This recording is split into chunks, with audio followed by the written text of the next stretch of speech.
Assalamualaikum warahmatullahi wabarakatuh.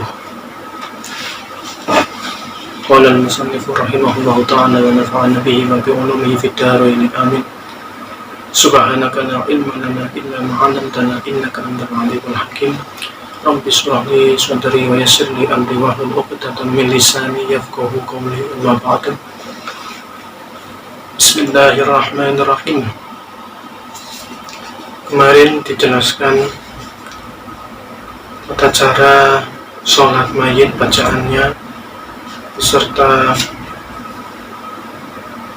golongan-golongan orang yang mati syahid, kemudian bayi-bayi prematur yang meninggal, kemudian cara mengubur mayit, liang lahatnya, luasnya, panjangnya berapa.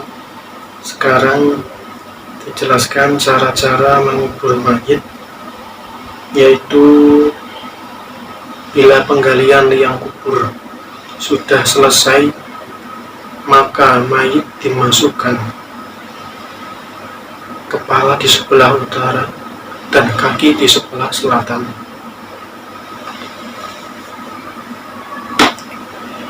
Setelah mayit ditaruh di dalamnya,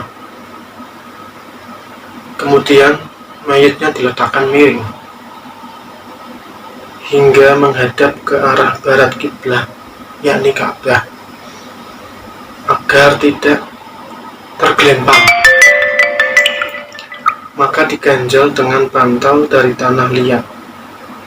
Jadi posisinya miring, kemudian belakangnya diganjal tanah liat, kumpalan tanah liat. Lalu kain kafan yang menutupi pipi yang sebelah kanan dibuka supaya pipinya menempel pada tanah. Kemudian papan dipasang rapat-rapat, papannya itu miring, dipasang rapat, baru kemudian ditimbun tanah. Yang lebih baik itu ditinggikan kurang lebih 1 jengkal dari permukaan bumi, minimal itu 1 jengkal. Kemudian masalah-masalah yang kadang sering terjadi ataupun ada pertanyaan, biasanya orang-orang yang ada di kanan kiri ikut melemparkan tanah ke arah kubur ya. Terus itu bagaimana hukumnya? Di sini dijelaskan hal ini memang disunahkan bagi orang yang berada di pinggir kubur, yaitu mengambil tanah 3 kali raupan. 1 dilempar, 1 dilempar, 1 dilempar. Nah, itu masing-masing raupan tanah itu dibacakan suatu doa, lantas dilempar ke arah kubur. Nah, doanya seperti apa? Di sini dijelaskan, minha khalaqnakum, itu bacaan raupan yang pertama. Raupan yang pertama bacaannya minha khalaqnakum, yang artinya darinya kamu sekalian engkau diciptakan. Kemudian raupan yang kedua itu dibacakan doa lagi. Doanya di sini jelaskan, wa fiha nu'idukum, wa fiha lan iku tetep ing dalem mayit nu'idukum bakal dipun balekake sira kabeh.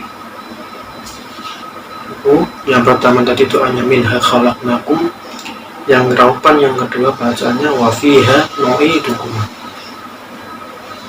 Kemudian raupan yang ketiga bacaannya yaitu wa minha nukhrijukum taratan ukhra, wa minha nukhrijukum taratan ukhra, wa minha lan setengah saking mau nukhrijukum ngetokake sira kabeh taratan ing dalam waktu ukhra kang liya. Di Di sini dijelaskan yang ketiga bagaimana, yaitu waminha nukhrijukum taratan ukhra, yang artinya kami keluarkan kamu sekalian pada waktu yang lain. Kemudian muncul pertanyaan lagi, bagaimana hukum menaruh bunga di atas kuburan? Itu hukumnya di sini dijelaskan adalah sunnah. Nah, terus pertanyaan lagi, bagaimana kalau bunga itu diambil? Jawabannya adalah haram hukumnya kalau belum kering. Jika sudah kering, itu boleh.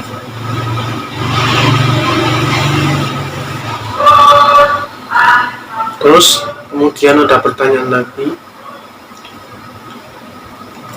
perempuan meninggal dalam keadaan mengandung, sedang bayinya dimungkinkan sudah berumur dan mungkin masih hidup. Apakah mayitnya langsung saja dikebumikan? Ini pertanyaan yang sangat penting dan biasa terjadi. Di sini dijelaskan, yaitu poin A atau poin pertama, kalau bayinya belum mencapai umur 6 bulan di dalam kandungan, maka harus ditunggu hingga jelas bahwa bayinya itu sudah meninggal. Ini kalau belum ada 6 bulan harus diantara dulu, jangan tergesa-gesa dikubur. Apa benar bayi itu masih hidup atau sudah meninggal? Yang kedua, kalau bayinya sudah berumur 6 bulan di dalam kandungan dan menurut keterangan dokter misalnya, si bayi masih bisa diharapkan hidup, maka mayit wajib dioperasi. Jika menurut dokter si bayi sudah tidak dapat diharapkan untuk hidup, mayit tadi haram hukumnya untuk dioperasi, jadi langsung dikuburkan bersama dengan bayi yang di kandungannya. Itu seperti itu. Jadi ketika perempuan mengandung meninggal, kalau usianya itu kandungan di bawah 6 bulan, itu dipastikan dulu apakah dia sudah benar-benar meninggal atau belum. Kalau sudah meninggal, barulah dikubur. Nah, kalau bayinya sudah lebih dari 6 bulan, itu harus dengan ahli dulu, misalnya kedokteran, tim medis, seperti itu, memastikan kalau misalnya ada kehidupan, itu maka mayat itu wajib dioperasi. Sedangkan kalau meninggal, itu haram untuk dioperasi dan langsung dikuburkan.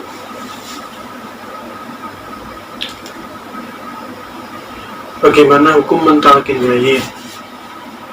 Talkin mayit itu hukumnya sunnah, sebagaimana firman Allah, wadakir fa inna dzikra tanfa'ul mu'minin. Wadakir lan ngelingono sira fa inna dzikra mongko sak temene dzikir, peringatan, pinuturan, tanfa'u iku bakal manfaati al mukminina ing pira-pira wong mukmin.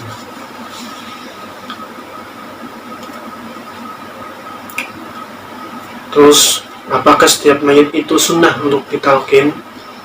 Jawabannya adalah ya, selain anak yang belum balik dan orang gila yang belum pernah mukallaf. Jadi semua orang muslim itu wajib sunnah ditalkin, kecuali orang atau anak-anak yang belum balik, orang gila yang belum pernah mukallaf, belum pernah sadar. Ini misalnya ada pertanyaan lagi, ketika mayit posisi proses penguburan itu posisi hadirin yang ikut taksiyah itu lebih baik berdiri atau duduk?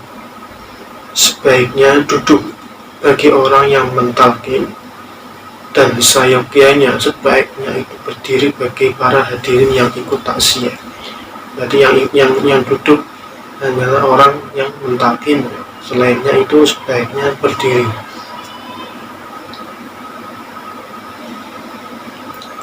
Bagaimana hukum ziarah kubur? Dijelaskan berulang-ulang, ziarah kubur itu sunnah hukumnya bagi laki-laki dan makruh bagi perempuan, kecuali kubur Nabi Muhammad SAW. para nabi, para wali, dan ulama hukumnya tetap sunnah. Jadi hukumnya untuk perempuan itu makruh, kemudian untuk laki-laki itu sunnah, kecuali untuk para anbiya, misalnya kanjeng Nabi, para aulia, para ulama itu laki-laki dan perempuan hukumnya masih tetap sunnah. Tapi terkadang di masyarakat itu masih ada, misalnya hari Jumat Kliwon, malam Jumat Kliwon itu Kamis sore banyak bersiaran laki-laki maupun perempuan. Tapi ya sebenarnya hukum sebenarnya itu makruh untuk perempuan itu.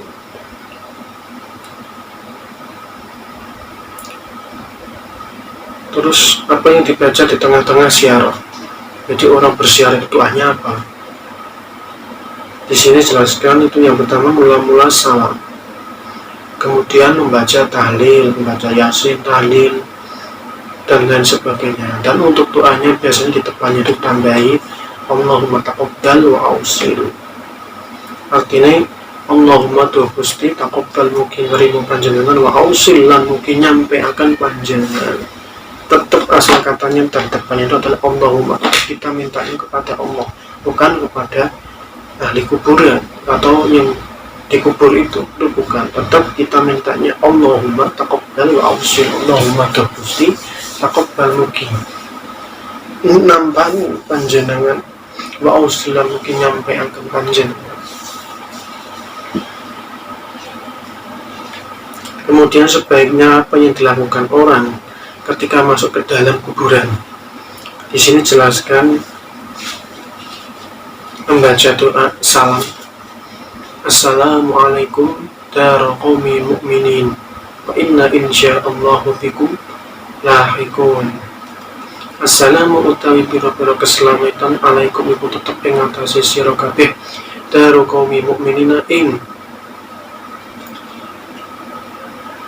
panggonane kaum mukminin wa inna dan sak temene ingsun insya'a lamun ngersakake sapa Allah Gusti Allah bikum kelawan sira lahikuna hale bakal nyusul kabeh. Jadi kalau kita masuk kuburan, yang pertama kita baca adalah doa salam yang berbunyi Assalamualaikum dara qaumin mu'minina wa inna insyaallahu bikum lahiqun.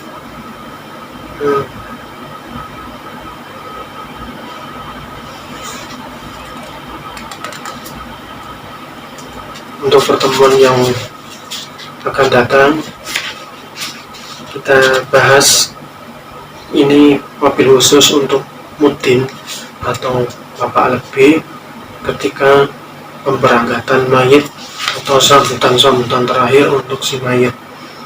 Wallahu a'lam bishawab. Assalamualaikum warahmatullahi wabarakatuh.